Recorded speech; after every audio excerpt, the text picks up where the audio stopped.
Pois é, amigos, estamos retornando porque deu um pane aqui, né? E tudo caiu. Estávamos agradecendo então vocês e retornamos. Deixa eu só também aqui me atualizar aqui no meu notebook, né? Que afinal de contas essa queda aí não estava no programa, mas quando fazemos ao vivo, vocês sabem, todos nós sabemos que essas coisas podem acontecer, esses probleminhas. Questão da tecnologia, mas além também da tecnologia, a questão da inabilidade desse que vos fala, né? Eu devo ter tocado ali na hora que fui ver os nomes de vocês, eu devo ter tocado ali e com certeza também veio esse desastre todo de cair aí então a nossa transmissão. Mas voltamos e claro, né? Vocês vão novamente aí acessar. Então, vamos agradecendo a presença de vocês. Nós estávamos com o Lu Santos, com a Bárbara Santana Néria, a Ivana, estávamos com o Aragão, Sônia Maria, o pessoal todo voltando, né? E ia crescendo, Judélia Lima também, o Roberto Messner, também a nossa querida Denise Holland. Eu estava falando aqui, deu um pane aqui, o pane na verdade acho que foi meu dedo que bateu no lugar errado aí, que acabou desligando, mas estamos retornando com o nosso encontro com o Evangelho, com Joana de Ângeles e com tudo aquilo que o Evangelho e Joana de Ângeles podem nos trazer de bom e sempre nos trazem de bom. Então aí, abraçamos a vocês que estão entrando de novo, novamente, mais uma vez, né? Porque caiu a primeira ligação. Mas independente disso tudo, meus queridos amigos, nós vamos sim agradando, né? Agradecendo a vocês, e eu e Célia que aqui estamos, podemos estar juntos mais uma vez, né? E com a graça de Deus, com saúde, todos nós, para que possamos assim iniciar o final de semana e termos um bom final de semana com nossos familiares, nossos amigos, ou mesmo no lar, descansando, assistindo aí um filmezinho, pondo o pé em cima do sofá numa banqueta, não é? Lendo um bom livro também, mas acima de tudo, junto com a família, com as bagunças que todas as famílias normalmente fazem, bagunças no bom sentido, e que tornam agradáveis os encontros de final de semana. Vocês que entendem, né? Bem, as vovós aí com seus netinhos. Mas é isso, queridos amigos, vamos então iniciando e falando do Evangelho. Vamos começar, como sempre, pelo Evangelho. O Evangelho hoje nos traz o seguinte: dentro do capítulo, não, honrai vosso pai, honrai vossa mãe, traz para nós aqui sim, quem é minha mãe e quem são meus irmãos.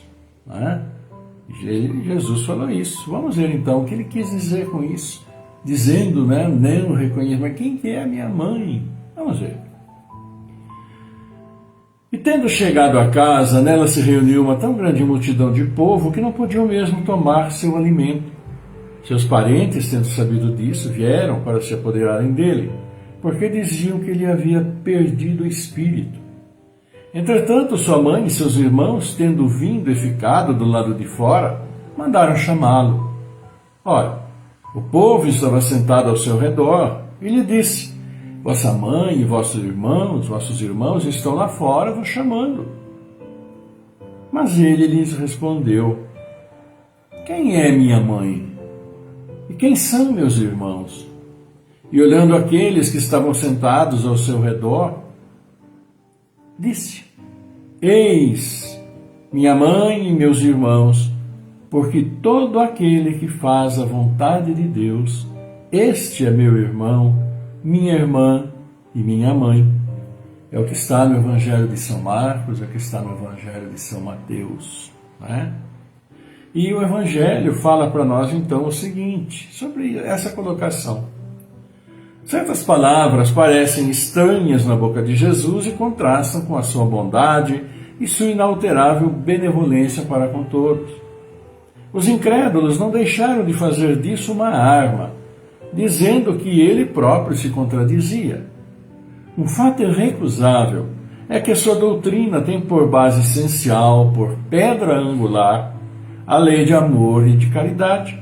Não podia, pois, destruir de um lado o que estabelecia de outro. de onde é preciso tirar essa consequência rigorosa de que, se certas máximas estão em contradição com o princípio, é que as palavras que se lhe atribuem foram mal expressadas, mal compreendidas, ou não são dele. No que tange a seus irmãos, sabe-se que não tiveram jamais simpatia por ele. Espíritos pouco avançados não tinham compreendido sua missão, a sua conduta, a seus olhos. Era bizarra. E seus ensinamentos não lhes haviam tocado, uma vez que não houve nenhum discípulo entre eles. Parecia mesmo que partilhavam até um certo ponto das prevenções dos seus inimigos. É certo, de resto, que o acolhiam mais como estranho do que como irmão, quando ele se apresentava na família. E São João disse positivamente que não acreditavam nele. Quanto à sua mãe, ninguém poderia contestar sua ternura por seus filhos. Mas é preciso convir também que ela não parecia ter feito uma ideia muito justa da sua missão, porque não se a viu jamais seguir seus ensinamentos, nem lhe prestar testemunho como fez João Batista. A solicitude maternal era nela o sentimento dominante. A respeito de Jesus, supor-lhe ter renegado sua mãe seria desconhecer-lhe o caráter. Um tal pensamento não poderia animar aquele que disse: honrai seu pai e vossa mãe. É preciso, pois, procurar um outro sentido para suas palavras, quase sempre veladas sobre forma alegórica. Jesus não negligenciou nenhuma ocasião de dar o ensinamento. Tomou, pois, a que lhe oferecia a chegada de sua mãe, para estabelecer a diferença que existe entre parentesco corporal e parentesco espiritual.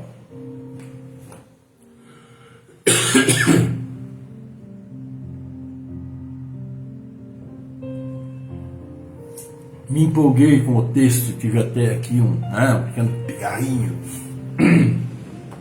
Mas essa é uma realidade daquilo que o texto coloca inicialmente para nós. Aí quem simplesmente ouve o Evangelho, diz: mas o que Jesus quis dizer com isso? Quem é minha mãe? Quem são meus irmãos? E até mesmo por isso, eu particularmente, minha opinião, não se ouve falar desse texto em outras doutrinas. Frequentei muitas vezes, muito tempo, outra doutrina, e não ouvi nenhuma citação. Você ouviu, Célia, dessa citação? Não. Por quê? O que eles iriam falar de Jesus? Jesus, assim dizendo, ou entre aspas, negando, entre aspas, sua mãe e seus irmãos. Que explicações teriam? Nenhuma. Dentro daquilo que dizem, que falam, Mas aqui nós sabemos que Jesus trouxe para todos nós, em suas palavras, em suas colocações, em suas parábolas, através de tudo aquilo que ele deixou, aquele germe, aquele princípio da importância que precisamos dar à vida espiritual. Não estamos aqui na vida, essa vida que todos nós temos, simplesmente para nos divertir, para oba-oba, é para churrasco, é para festa de nascimento, de casamento, de batizado, festa de descobrir sexo de criança, é sexo quando se faz divórcio, é festa quando isso. Não estamos aqui para isso. A realidade nossa é que, espiritualmente, nós precisamos tomar todo cuidado com aquilo que nós pensamos, para começar, aquilo que nós falamos. Eu tenho que tomar meus cuidados aqui também com aquilo que falo. Embora às vezes me empolgue com certas situações que são difíceis, de no nosso dia a dia aceitar tal a imensa barbaridade que assim o é. Mas, com aquilo que nós falamos, tomar cuidado também com aquilo que nós fazemos como atos físicos, Porque tudo tem responsabilidade para nós. Só mesmo quem não acredita nisso leva a vida no oba-oba, deixa lá que eu vou, deixa a vida me levar, etc, etc, etc, etc. Mas aqui Jesus, quando falou isso, vamos imaginar a situação. Ele ali falando, ali no centro, aquela multidão ao seu redor, dentro de uma casa, que quanto poderia caber naquela época, tanta dificuldade, quanta gente poderia caber dentro de uma casa, então estava lotado, apinhado de gente. E aí veio Maria e seus irmãos que jamais, né, aceitaram, gostaram. Afinal de contas eram judeus, estavam ali entrosados com a filosofia, com tudo aquilo que os fariseus traziam. E chega sua mãe e seus irmãos, e aí queria falar com ele e tal, por qualquer motivo, e foram lá chamar a Jesus. Quer dizer, vamos dizer, não tinha nem como, na realidade, numa situação como se apresenta aqui, eles entrarem lá, tanta gente que tinha lá para ouvi-lo, né? E ele ali disse, mas quem é minha mãe? Quem são meus irmãos? Porque ali ele estava naquele momento, naquele instante, falando sobre aquilo que o coração dele mandava para atingir o coração daqueles que ali estavam. Sobre a importância que deve ser dada no nosso dia a dia, e no dia deles, a época deles também, das relações. Como que eles se comportavam uns com os outros, o que eles valorizavam, como que eles agiam, né? Aquela famosa lei do olho por olho estava lá em vigor, aquele tipo de coisa, sabe? Então ele estava ali falando da importância que é nós melhorarmos. E porque ele não, claro que ele não falou ali, não é porque na vida espiritual, não, porque não tinha condição. Então ele estava naquele momento trazendo ali palavras ou parábolas ou situações que estavam encantando o pessoal para que eles se tocassem da importância de serem melhores individualmente para que no coletivo ali eles pudessem tornar o ambiente deles melhores. E aí vem a mãe, né? E como eles estavam ali ouvindo, aprendendo, né, se delicendo com as palavras do mestre, vem a mãe, que como o próprio Evangelho fala, sempre estava ali, mas também, né, aquela figura que o acompanhava como um amor materno, mas também que não se entrosava muito, vamos assim dizer, com aquilo que ele pregava, com aquilo que ele dizia. Porque não se vê relatos da presença dela em todos aqueles momentos, uma vez ou outra ela aparece e tal, mas não se vê nos momentos mais importantes ali, vamos dizer. E por isso mesmo, por estar ali falando daquilo que era importante para aquele pessoal todo, que ele fala, mas quem é minha mãe? Quem são meus irmãos?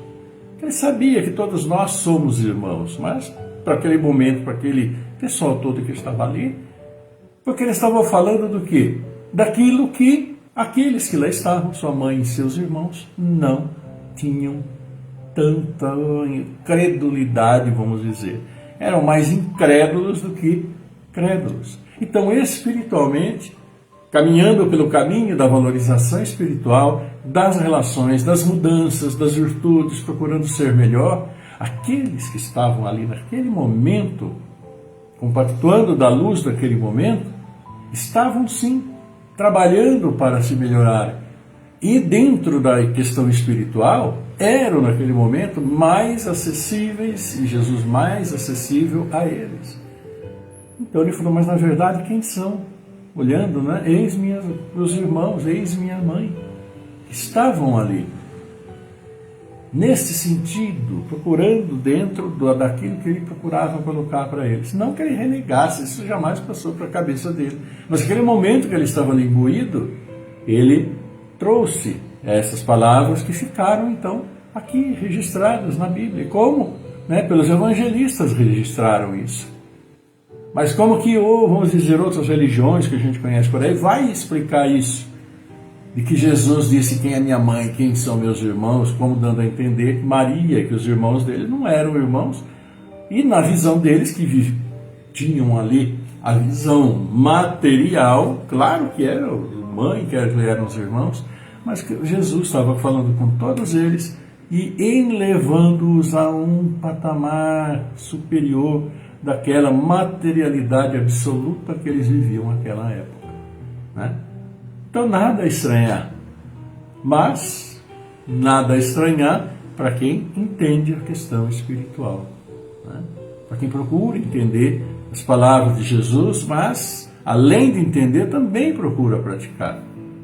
Como nós procuramos, apesar de todas as dificuldades que nós temos interiores, né? Essas dificuldades interiores, chamado amor próprio, nosso ego, etc, etc, para procurarmos sermos mais pacientes, procurarmos ser mais tolerantes, procurarmos ser mais solidários, fraternos, mais indulgentes, para perdoarmos, também para pedirmos perdão, etc, etc. É uma luta constante para todos nós. Hoje, 2000 anos depois, imagine para aquela época, ou imagine no decorrer da história. Por isso, né, que, assim, vamos dizer, espiritualmente ainda evoluímos muito pouco, a humanidade evoluiu muito pouco. Debalde, tantos e tantos bons espíritos, fraternos espíritos, exemplos maravilhosos de espiritualidade atuante, né, tenham passado pela história.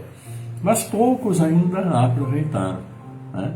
E vamos lembrar também, né, que essa questão da espiritualidade, dos chamados grandes espíritos, espíritos mais iluminados, esclarecidos, mesmo durante quando encarnavam, eles também sentiam uma certa dificuldade de se expressar, porque estavam aqui encarnados.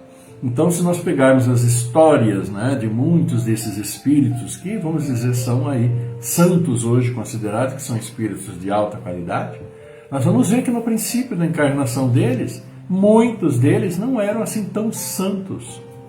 Com o decorrer do tempo, sim, eles foram então entendendo isso. Belo exemplo é o nosso precioso, né, São Francisco de Assis. Só pegar a história de São Francisco de Assis, vai no Google, a história da vida de São Francisco de Assis, vocês vão ver o que ele andou aprontando. Né? E vários outros. É a materialidade que dificulta tanto e tanto a nossa luta para nos tornarmos melhores. Mas a nossa luta precisa continuar, tem que continuar, porque não há outro caminho. É aquilo que Jesus trouxe para cada um de nós, né? Nossa, ainda tem Joana de Ângeles, olha o horário, né, minha gente? Já trazia um pouquinho no início também, mas não tem problema, vamos cumprimentando vocês. Quem está ouvindo aqui, Alessandra Branco, né? Também o Paulo Duarte, que aparece na tela ali. Mas aqui também nós temos o boa noite também da Alessandra Branco, da Graziele Cardoso da Silva, Fábio Fidelis aqui também, deixando seu boa noite. A Maria Isabel Damasceno Melo, Maria Helena Lima, o Eliseu Gasparino do Recife, a Sônia Martins, fala coisas da tecnologia, aquele primeiro corte, né? Roberto Messner também aqui conosco, Judélia Lima. Então, uma alegria muito grande, fora aqueles que já deram boa noite naquela partezinha inicial que caiu. Amigos, vamos ver então Joana de Ângeles. Que Joana de Ângeles hoje vai nos falar de uma coisa, considerando o medo, sobre medo. E como nós falamos de Jesus naquela época, ele chegou falando de coisas, né, quebrando todo aquele sistema, principalmente o sistema dos fariseus, que na época era dinheiro, a posição, era status, e um pouco se importando com as dificuldades do povo, embora muitos, claro, se importassem. Mas quando Jesus chegou e trouxe toda aquela palavra, aquela mudança de comportamento e atitude, estabeleceu-se um medo generalizado. E acabou resultando naquilo que todos nós conhecemos e sabemos muito bem. Mas e os nossos medos? É o que Joana nos fala agora. Capítulo 26, considerando o medo. Coisa alguma se te afigure apavoradora. A vida são as experiências vitoriosas ou não, que te ensejem aquisições para o equilíbrio e a sabedoria. Não sofras, portanto, por antecipação, nem permitas que o fantasma do medo te perturbe o discernimento ante os cometimentos úteis, ou te assuste, gerando perturbação e receio injustificado. Quando tememos algo, deixamos-nos dominar por forças desconhecidas da personalidade, que instalam lamentáveis processos de distonia nervosa, avançando para o desarranjo mental. Olha a gravidade de ter medo e ficar alimentando esse medo. Os acontecimentos são conforme ocorrem e como tal devem ser enfrentados. O medo avulta o contorno dos fatos, tornando-os falsos, exagerando-lhe a significação. Predispõe mal, desgasta as forças, e conduz à situação prejudicial sob qualquer aspecto que se considere. O que se teme raramente ocorre como se espera, mesmo porque as interferências divinas sempre atenuam as dores até quando não são solicitadas. O medo invalida a ação benéfica da prece, esparze pessimismo, precipita em abismos. Um fato examinado sob a convicção do medo descaracteriza-se um conceito, soa falso, um socorro não atinge com segurança. A pessoa com medo agride ou foge, exagera ou se exime da iniciativa feliz. Torna-se difícil de ser ajudada e contamina muitas vezes outras menos robustas na convicção interna, desesperando-as também. O medo pode contagiar. A gente sabe muito bem disso. O medo pode ser comparado à sombra que altera e dificulta a visão real. Necessário combatê-lo sistemática, continuamente. Doenças, problemas, notícias, viagens, revoluções, o porvir são os temas. Nunca serão conforme supõe-se. Uma atitude calma ajuda a tomada de posição para qualquer ocorrência aguardada ou que surge inesperadamente. Não são piores umas enfermidades do que outras. Todas fazem sofrer, especialmente quando se as teme e não se encoraja a recebê-las com elevada posição de confiança de Deus.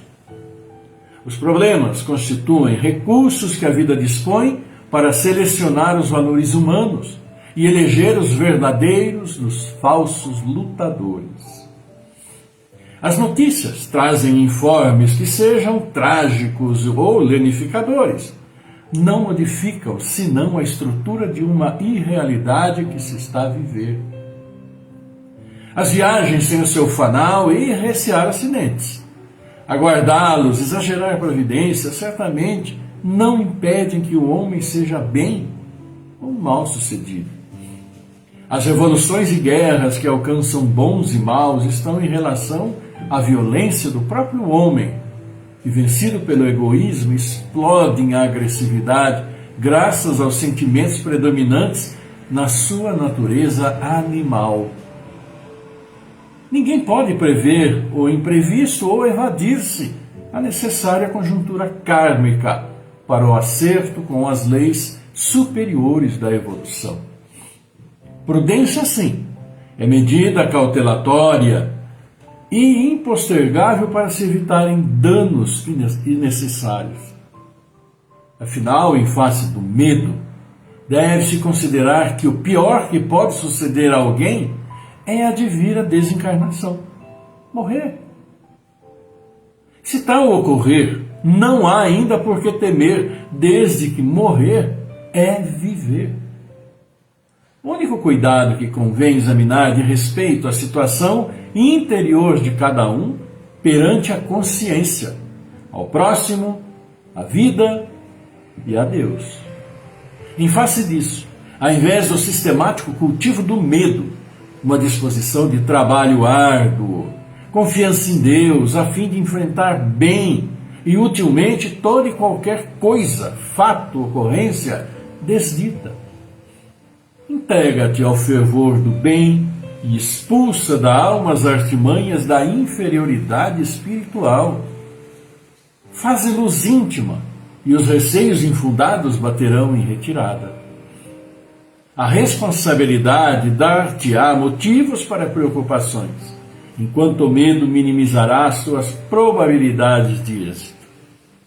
Jesus, culminando a tarefa de construir nos tíbios corações humanos a ventura e a paz, assodado pelos fanazes da loucura em ambos os lados da vida, inocente, não temeu nem se afligiu, ensinando como deve ser a atitude de todos nós em relação ao que nos acontece e de que necessitamos para atingir claramente a glorificação interior. o que fala Joana de Ângeles. E fala para nós trabalharmos para conter esse medo, não deixarmos jamais que nos tomem e nos tornem pessoas fora de si, como muitas vezes acontece, né? Trabalharmos o medo, é natural termos o medo, é absolutamente natural para todo mundo, porque o medo na realidade acaba gerando também uma maneira de ficar desperto, uma maneira de se localizar, uma maneira até de reagir àquilo que pode acontecer. Tomando os devidos cuidados, claro, com relação à segurança física, esse tipo de coisa que a gente sabe muito bem. Mas não se deixar dominar pelo medo, onde as coisas fluirão muito melhor. Onde doenças poderão regredir, onde doenças poderão ser curadas com facilidade.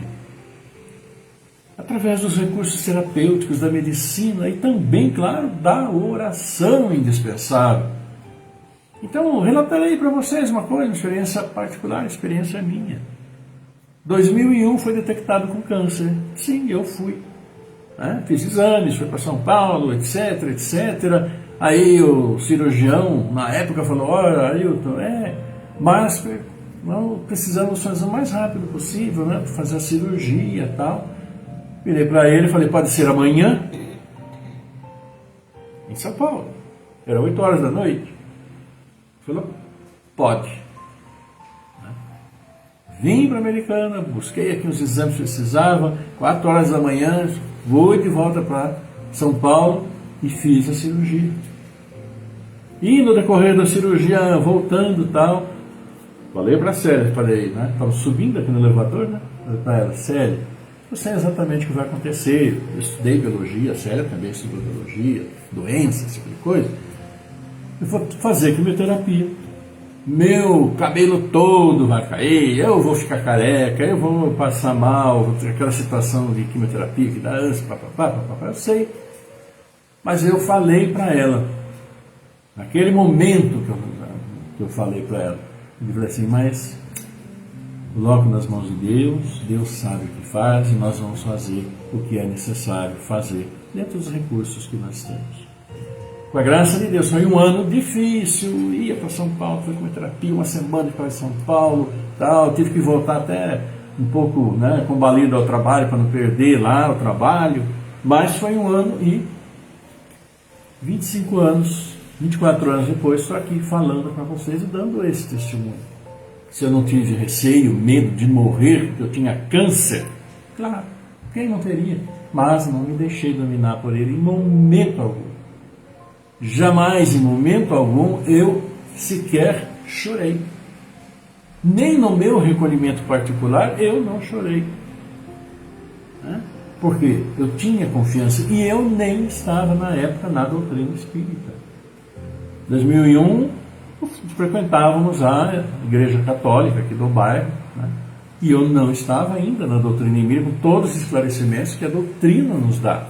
Que eu e Célia fomos começar a conhecer, a estudar profundamente, né? Em 2007, levado pelo nosso querido amigo, o José Ribeiro Pires Filho, na Por Paz e Amor. Então, amigos, muito depende de nós. Basicamente, é o nosso estado de espírito, é a nossa coragem,